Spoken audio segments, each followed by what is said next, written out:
بسم اللہ الرحمن الرحیم.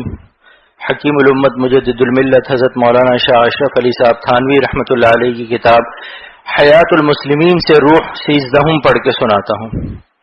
کثرت سے اللہ کا ذکر کرنا، جس قدر ہو سکے اللہ تعالیٰ کا نام لیتے رہنا. قرآن اور حدیث میں اس کا حکم بھی ہے اور فضیلت اور ثواب بھی، اور کچھ مشکل کام بھی نہیں.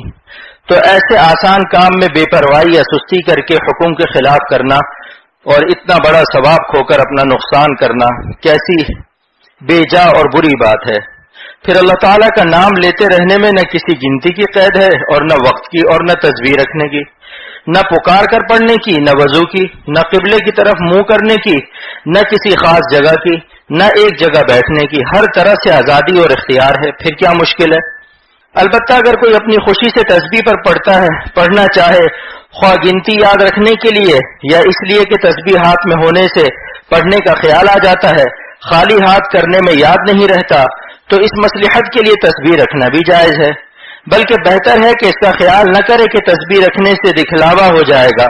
دکھلاوا تو نیت سے ہوتا ہے، یعنی جب یہ نیت ہو کہ دیکھنے والے مجھ کو بزرگ سمجھیں گے، اور اگر یہ نیت نہ ہو تو دکھلاوا نہیں. اس کو دکھلاوا سمجھنا، ایسے وہموں سے ذکر کا چھوڑ دینا، یہ شیطان کا دھوکہ ہے. اس طرح سے بہکا کر ثواب سے محروم رکھنا چاہتا ہے. اور وہ ایک دھوکہ یہ بھی دیتا ہے کہ جب دل تو دنیا کے کاموں میں پھنسا رہا اور زبان سے اللہ کا نام لیتے رہے تو اس سے کیا فائدہ. تو خوب سمجھ لو یہ بھی غلطی ہے. جب دل سے یہ نیت کر لی کہ ہم ثواب کے واسطے اللہ کا نام لینا شروع کرتے ہیں، اس کے بعد اگر وہ دل دوسری طرف بھی ہو جائے مگر نیت نہ بدلے، برابر ثواب ملتا رہے گا. البتہ جو وقت اور کاموں سے خالی ہو اس میں دل کو ذکر کی طرف متوجہ رکھنے کی بھی کوشش کرے. فضول قصوں کی طرف خیال نہ لے جائے تاکہ اور زیادہ ثواب ہو. اب ذکر کے بارے میں چند آیتیں اور حدیثیں لکھی جاتی ہیں. آیت نمبر 1، پس تم مجھ کو یاد کرو میں عنایت سے تم کو یاد رکھوں گا. پس تم مجھ کو یاد کرو میں عنایت سے تم کو یاد رکھوں گا. نمبر 2، ایسے لوگ ہر حال میں اللہ تعالیٰ کو یاد کرتے ہیں، کھڑے بھی، بیٹھے بھی، لیٹے بھی. نمبر 3، ایک شخص اپنے رب کی یاد کیا کر، خواہ اپنے دل میں یعنی آہستہ آواز سے عاجزی کے ساتھ اور خوف کے ساتھ، خواہ زور کی آواز کی نسبت کم آواز کے ساتھ، اسی عاجزی اور خوف کے ساتھ صبح اور شام، یعنی ہمیشہ اور ہمیشہ کا مطلب یہ ہے کہ غفلت والوں میں سے مت ہونا. اور بہت زور سے ذکر کرنا کوئی ثواب نہیں، لیکن اگر کوئی بزرگ جو شریعت کے پابند ہو علاج کے طور پر بتلا دیں تو جائز ہے. اور وہ علاج یہ ہے کہ اس سے بعضوں کے دل پر زیادہ اثر ہوتا ہے، لیکن اس کا خیال رکھے کہ کسی کی عبادت یا کسی کی نیند میں خلل نہ پڑے، نہیں تو گناہ ہوگا. نمبر 4، جن لوگوں کو اللہ تعالیٰ اپنی طرف رسائی دیتا ہے وہ لوگ ہیں جو ایمان لائے اور اللہ کے ذکر سے ان کے دلوں کو اطمینان ہوتا ہے. خوب سمجھ لو کہ اللہ کے ذکر میں ایسی ہی خاصیت ہے کہ اس سے دلوں کو اطمینان ہو جاتا ہے، اس طرح سے کہ اس سے حق تعالیٰ میں اور بندے میں تعلق بڑھ جاتا ہے، اور اطمینان کے لیے بنیاد تعلق پر ہے. نمبر 5، مسجدوں میں ایسے لوگ اللہ کی پاکی بیان کرتے ہیں کہ ان کو نہ کسی چیز کا خریدنا غفلت میں ڈالتا اور نہ کسی چیز کا بیچنا اللہ تعالیٰ کی یاد سے اور نماز پڑھنے اور زکوٰۃ دینے سے. نمبر 6، اور اللہ تعالیٰ کی یاد بہت بڑی چیز ہے، یعنی اس میں بہت بڑی فضیلت ہے.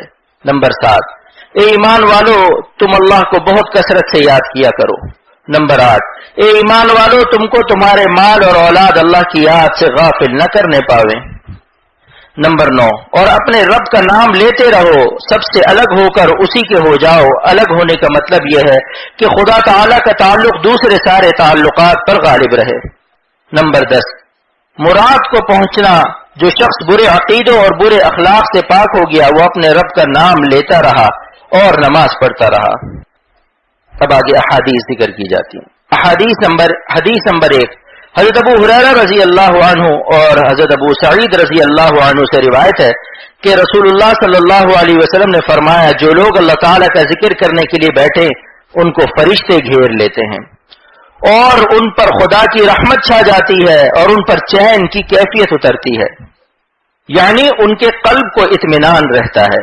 نمبر 2، حضرت ابو موسیٰ رضی اللہ عنہ سے روایت ہے کہ رسول اللہ صلی اللہ علیہ وسلم نے فرمایا، جو شخص اپنے پروردگار کا ذکر کرتا ہو اور جو شخص ذکر نہ کرتا ہو ان کی حالت مردہ اور زندہ کسی ہے، یعنی پہلا شخص مثل زندہ کے ہے اور دوسرا مثل مردہ کے، کیونکہ روح کی زندگی بھی اللہ کی یاد ہے، یہ نہ ہو تو روح مردہ ہے۔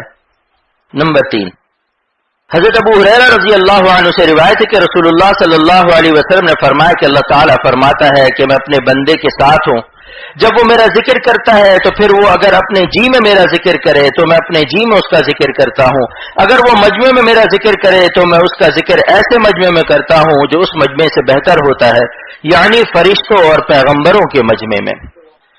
اللہ تعالیٰ کے جی کا یہ مطلب نہیں جیسے ہمارا جی ہے، بلکہ مطلب یہ ہے کہ اس کی یاد کی کسی کو خبر نہیں ہوتی، اس یاد کی کسی کو خبر نہیں ہوتی جیسے دوسری حالت میں مجمع کو خبر ہو گئی، اور وہاں کے مجمع کا یہاں کے مجمع سے اچھا ہونا، اس کا مطلب یہ ہے کہ اس مجمع کے زیادہ اشخاص اس مجمع کے زیادہ شخصوں سے اچھے ہوتے ہیں۔ یہ ضروری نہیں کہ ہر شخص سے اچھا ہو۔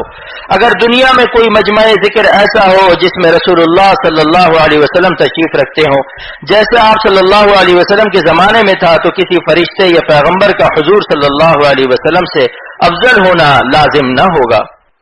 نمبر 4، حضرت انس رضی اللہ عنہ سے روایت ہے کہ رسول اللہ صلی اللہ علیہ وسلم نے فرمایا جب تم جنت کے باغوں میں گزرا کرو تو اس کے میوے منہ جھٹ کھایا کرو۔ لوگوں نے عرض کیا کہ جنت کے باغ کیا ہیں؟ آپ صلی اللہ علیہ وسلم نے فرمایا ذکر کے حلقے اور مجمع، یعنی وہ مجالس جہاں خدا اور رسول کا ذکر ہو رہا ہو، وعظ ہو رہا ہو، سیرت بیان ہو رہی ہو، حدیث کا درس ہو رہا ہو۔ نمبر 5، حضرت ابو ہریرہ رضی اللہ عنہ سے روایت ہے کہ جو شخص کسی جگہ بیٹھے جس میں اللہ تعالیٰ کا ذکر نہ کرے، اللہ تعالیٰ کی طرف سے اس پر گھاٹا ہوگا، اور جو شخص کسی جگہ لیٹے جس میں اللہ کا ذکر نہ کرے، اللہ کی طرف سے اس پر گھاٹا ہوگا۔ مقصد یہ کہ کوئی موقع اور کوئی حالت ذکر سے خالی نہ ہونا چاہیے۔ نمبر 6، عبداللہ بن بصر رضی اللہ عنہ سے روایت ہے کہ ایک شخص نے عرض کیا یا رسول اللہ صلی اللہ علیہ وسلم، اسلام کے شرعی اعمال مجھ پر بہت ہو گئے، مراد نفلی اعمال ہے، کیونکہ تاکیدی اعمال تو بہت نہیں ہے، مطلب یہ کہ ثواب کے کام اتنے ہیں کہ سب کا یاد رکھنا اور عمل کرنا بہت مشکل ہے، اس لیے آپ صلی اللہ علیہ وسلم مجھ کو کوئی ایسی چیز بتلا دیجئے کہ اس کا پابند ہو جاؤں، وہ سب کے بدلے میں کافی ہو جائے۔ آپ صلی اللہ علیہ وسلم نے فرمایا اس کی پابندی کر لو، تمہاری زبان ہمیشہ اللہ تعالیٰ کے ذکر سے تر رہے، یعنی ہر وقت خدا کے ذکر میں لگے رہو۔ نمبر 7، حضرت ابو سعید رضی اللہ عنہ سے روایت ہے کہ رسول اللہ صلی اللہ علیہ وسلم سے سوال کیا گیا بندوں میں سب سے افضل اور قیامت کے دن اللہ کے نزدیک سب سے برتر کون ہے؟ آپ صلی اللہ علیہ وسلم نے فرمایا جو مرد کثرت سے اللہ کا ذکر کرنے والے ہیں اور جو عورتیں اسی طرح کثرت سے ذکر کرنے والی ہیں۔ عرض کیا گیا یا رسول اللہ اور جو شخص اللہ کی راہ میں جہاد کرے کیا وہ اس سے بھی افضل ہے؟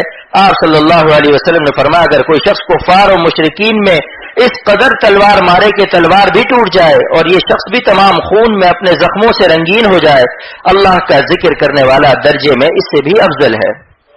وجہ ظاہر ہے کہ جہاد خود اللہ ہی کی یاد کے لیے مقرر ہوا ہے، جیسے وضو نماز کے لیے مقرر ہوا ہے۔ سورہ حج کی آیت الذین ان مکناہم میں اس کا صاف ذکر ہے، تو یاد اصلی ہوئی اور اصل کا افضل ہونا ظاہر ہے۔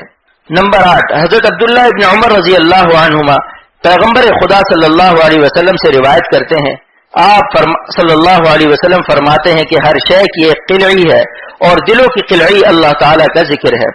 نمبر 9، حضرت ابن عباس رضی اللہ عنہ سے روایت ہے کہ رسول اللہ صلی اللہ علیہ وسلم نے فرمایا شیطان آدمی کے قلب پر چمٹا ہوا بیٹھا رہتا ہے، جب وہ اللہ کا ذکر کرتا ہے تو وہ ہٹ جاتا ہے اور جب یاد سے غافل ہوتا ہے تو وسوسہ ڈالنے لگتا ہے۔ نمبر 10، حضرت ابن عمر رضی اللہ عنہما سے روایت ہے کہ رسول اللہ صلی اللہ علیہ وسلم نے فرمایا اللہ کے سوا بہت کلام مت کیا کرو، کیونکہ ذکر اللہ کے سوا بہت کلام کرنا قلب میں سختی پیدا کرتا ہے، اور سب سے زیادہ اللہ سے دور وہ قلب ہے جس میں سختی ہو۔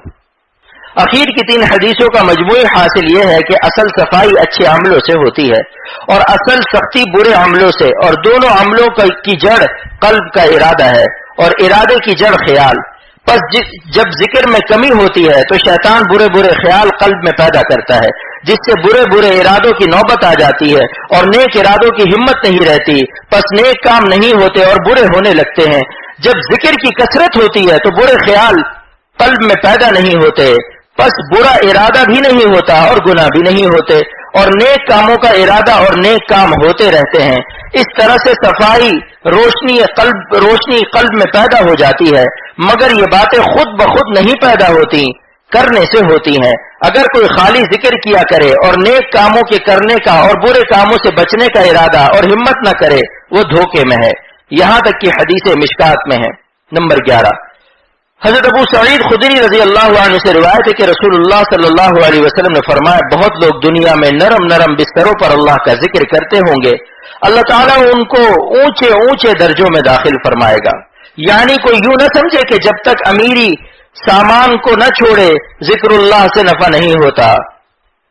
نمبر 12، انہی سے روایت ہے کہ رسول اللہ صلی اللہ علیہ وسلم نے فرمایا، اس کثرت سے اللہ کا ذکر کرو کہ لوگ پاگل کہنے لگیں۔ نمبر 13، حضرت ابن عباس رضی اللہ عنہ سے روایت ہے کہ رسول اللہ صلی اللہ علیہ وسلم نے فرمایا، اتنا ذکر کرو کہ منافق یعنی بددین لوگ تم کو ریاکار مکار کہنے لگیں۔ نمبر 14، معاذ بن جبل رضی اللہ عنہ سے روایت ہے کہ رسول اللہ صلی اللہ علیہ وسلم نے فرمایا، جنت والوں کو کوئی حسرت نہ ہوگی مگر جو گھڑی ان پر ایسی گزری ہوگی جس میں انہوں نے اللہ کا ذکر نہ کیا ہوگا، اس گھڑی پر ان کو حسرت ہوگی، مگر اس حسرت میں دنیا کسی تکلیف نہ ہوگی، پس یہ شبہ نہ رہا کہ جنت میں تکلیف کیسی۔ نمبر 15، حضرت عائشہ بنت سعد بن ابی وقاص رضی اللہ عنہ اپنے باپ سے روایت کرتی ہیں کہ وہ رسول اللہ صلی اللہ علیہ وسلم کے ساتھ ایک بی بی کے ہاں گئے اور اس بی بی کے سامنے کھجور کی گٹھلیاں یا کنکریاں تھی جس پر وہ سبحان اللہ پڑھ رہی تھی، اور آپ نے ان کو منع نہیں فرمایا۔ یہ اصل ہے تسبیح پر گننے کی۔ یہ 5 حدیثیں ترغیب کی ہیں، یہاں تک تو عام ذکر کا بیان تھا۔ بعض خاص ذکروں کا بھی ثواب حدیثوں میں آتا ہے، ان میں سے بعض آسان اور مختصر طور پر نمونہ بتلاتا ہوں۔ الف، لا الہ الا اللہ یا محمد الرسول اللہ صلی اللہ علیہ وسلم۔ با، سبحان اللہ۔ جیم، الحمدللہ۔ ہا، اللہ اکبر۔ لا حول ولا قوت الا باللہ، استغفر اللہ واتوب الیہ۔ اور درود شریف جو کئی طرح سے ہے، جن میں ایک ہلکا سا یہ ہے، اللہم صلی علی محمد آل محمد۔ خلاصہ یہ کہ ذکر سے غافل مت ہو، خواہ کوئی خاص ذکر کرو یا عام، پھر خواہ ہر وقت یا ایک ہی وقت یا کسی وقت یا کوئی کسی وقت، کوئی بے گنتی، خواہ انگلیوں یا تسبیح پر گنتی سے، اور بعض دعائیں خاص وقتوں کی بھی ہیں، اگر شوق ہو تو کسی دیندار عالم سے پوچھ لو، ورنہ نمونے کے طور پر بھی جو کچھ لکھ دی ہے یہ بھی کافی ہے۔ اللہ تعالیٰ توفیق بخشے۔